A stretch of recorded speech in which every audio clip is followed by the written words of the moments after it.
South ఇండియాలోని అతి తక్కువ ధరలకి రత్నాలను అందించే ఏకైక సంస్థ 6JVR. మాకు ఈ రోడ్డు ప్రమాదంలో మా అమ్మాయి లేకుండా పోయింది మేడం.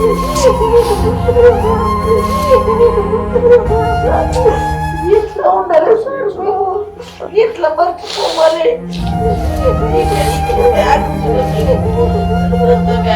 ఇంత బ్యాగులు మేడం. ఇంత మంచితనం ఉన్నందుకు దేవుడు ఇంత తొందరగా తీసుకపోయింది అనిపిస్తుంది.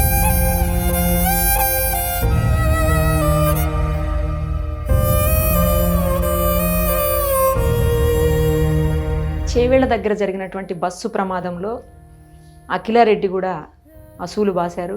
అయితే మనం చూసాము, తను సెల్ ఫోన్ ఏదో అడిగారు అంతకుముందు, ఆ సెల్ ఫోన్ కోసం వచ్చి తను ప్రాణాలు కోల్పోయారు అని చెప్పి అంటున్నారు. అయితే వాళ్ళ మదర్ కంటే కూడా వాళ్ళ పిన్ని అంటే తనకి ఎక్కువ అటాచ్మెంట్ అని ఆ రోజు కూడా నేను ఆమె మాట్లాడాను, కానీ వాళ్ళ పిన్నిగా నేను ఆవిడే వాళ్ళ మదర్ అనుకున్నాను. ఎందుకంటే అంత దుఃఖంలో ఉన్నారు ఆ రోజు. ప్రస్తుతం వాళ్ళ ఇంట్లోనే మనం ఉన్నాము, ఒక్కసారి మాట్లాడదాం. అమ్మ మీ దగ్గరే ఎక్కువ ఉండేవాళ్ళు అంట కదా, మీరు పిన్ని అనుకోలే? నేను ఆ రోజు మీరు మదర్ అనుకున్నాను. ఎప్పుడు పిన్ని అనేది కాదు మేడం. బాబు కూడా ఉన్నాడు, బాబు కూడా అమ్మని అనేది, పాప కూడా అమ్మనే అనేవాళ్ళు. ఫోన్ ఉంది పంపిస్తాము అంటే, లేదు మమ్మీ నాకు శుక్రవారం ఎగ్జామ్స్ అయిపోతాయి, మీరు పంపించినా కూడా దాన్ని పట్టించుకొని నేను చదువుకుంటున్నాను, నన్ను డిస్టర్బ్ చేయకండి, నేను ఫెస్టివ్ ఉంది, నాకు బట్టలు కావాలి, సెల్ ఫోను బట్టలును రెండింటిని తీసుకెళ్ళడానికి వస్తాను, సాటర్డే సండే హాలిడేనే కదా, మండే మార్నింగ్ వెళ్తాను అని వచ్చింది మేడం. నైట్ శుక్రవారం 10 అయింది అప్పుడు వచ్చింది. సాటర్డే మొత్తం ఐరన్ చేసుకుంది బట్టలన్నీ. పెద్ద బ్యాగ్ నిన్ననే తెచ్చారు మేడం, పెద్ద బ్యాగ్, ఎన్ని బట్టలు. గంట తీసుకురండి ఒక్కసారి. ఎట్లా పెట్టుకున్నారా? అయ్యో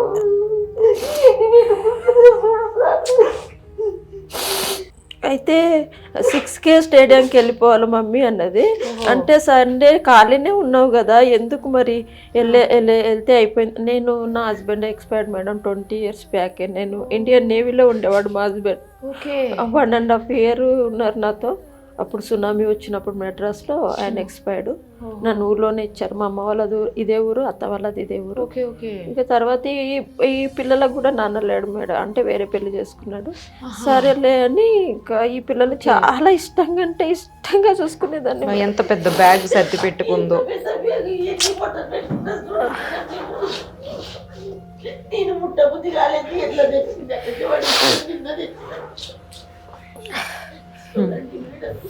మంచిగా ఐరన్ చేసుకుంది. ఇవన్నీ వేసుకొని చూసింది మేడం. మమ్మీ బ్లౌజ్ ఏది బాగా అవుతుంది, శారీ ఏది బాగా అవుతుంది. ఒక డ్రెస్ నేను 10,000కి తక్కువ కుట్టి మేడం పాపకు.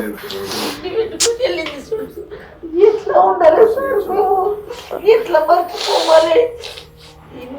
ఇట్లా బ్యాగ్ ఉంచుకొని ఎప్పుడు అంతంత బ్యాగ్, ఇంత బ్యాగులు మేడం. అంటే చదువు అంటే అంత ఇష్టం. ఆ మధ్యప్రదేశ్ ఎందుకమ్మా, నాకు అంత దూరం అంటే నేను చదువుకుంటా మేడం, నేను చదువుకుంటా మమ్మీ అన్న. ఆ నుంచి తానే కాలేజ్ చూసుకుంది, తానే ఫీజు కట్టుకుంది. 12 lakhs అంటే కూడా మేడం ఈమె అగ్రికల్చర్, నాకంటే కొంచెం వస్తుంది పింఛన్. సరే ఇద్దరం 6 లక్షలు కట్టి ఈ సంవత్సరం వరకు చదివిద్దామని మొన్న కూడా 2 lakhs 7 lakhs కట్టాం మేడం. ఇప్పుడు 4 months 7 lakhs కట్టినాం. బాగుంటదని మేము 5-6 నెలలు అయితే అయిపోయేది అంతే. ఆమె మంచిగా ఉండాలి, మా జీవితాలు ఇట్లా అయిపోయినా కూడా పిల్లలు బాగుండాలని ఇంత తమన పడి పెంచి పెద్ద చేసి చదివిస్తే, మాకు ఈ రోడ్డు ప్రమాదంలో మా అమ్మాయి లేకుండా పోయింది మేడం.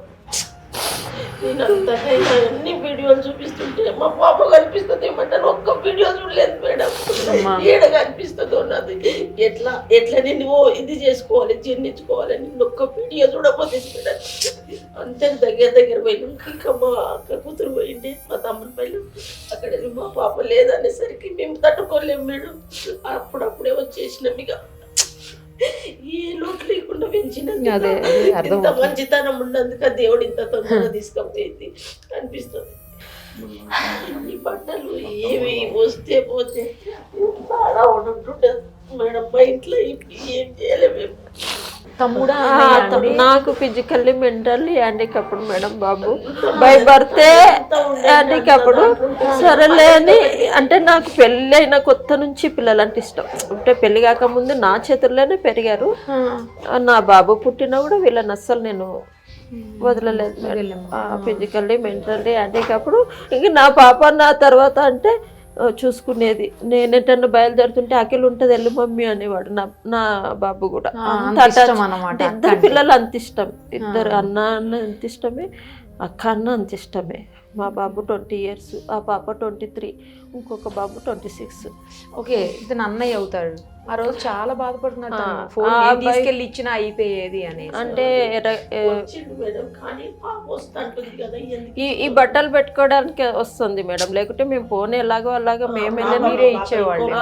రోజు ఎగ్జామ్ రాయడానికి వెళ్తుండే మా తమ్ముడు కూతురు. ఆ పాపతో ఇచ్చితోనే తీసుకునేది. కానీ నాకు టైం లేదు, నాకు ఎగ్జామ్ ఉంది కదా, ఎగ్జామ్ అయిన తర్వాత నేను వస్తా అంటే వస్తాను నావని ఎందుకు వద్దాం. ఎప్పటికొద్దు 2 రోజులు హాలిడేస్ కూడా ఉన్నాయి. దీపావళికి రాలేదు, మళ్ళీ వచ్చినట్టు ఉంటుంది. దీపావళికి రాలేదు, చదవడం ఉంది అని రాలేదు. అది దసరా రోజు కూడా నేను చదువు మేనని ఒకటే రోజు హాలిడే ఇచ్చిండ్రు మమ్మీ. దసరాకు ఒకటే రోజు హాలిడే ఇచ్చిండ్రు. రానంటే ఒక్క రోజు ముందు రావా అంటే ఒక్క రోజు నా కోసం నేను అడిగినందుకు వచ్చింది మేడం. లేకుంటే ఒకటే రోజు తీసుకెళ్ళి నేను రానన్నది. అంటే ఒక్క రోజు ముందు ఇప్పుడు కానీ మిస్ కాలేదు మేడం కాలేజీలో. నేను వెళ్ళిపోతాం ఉండు 2 రోజులు అంటే లేదు మమ్మీ నేను వెళ్ళిపోతా అని. చదివింది అని చదివి చాలా చూపించింది మేడం.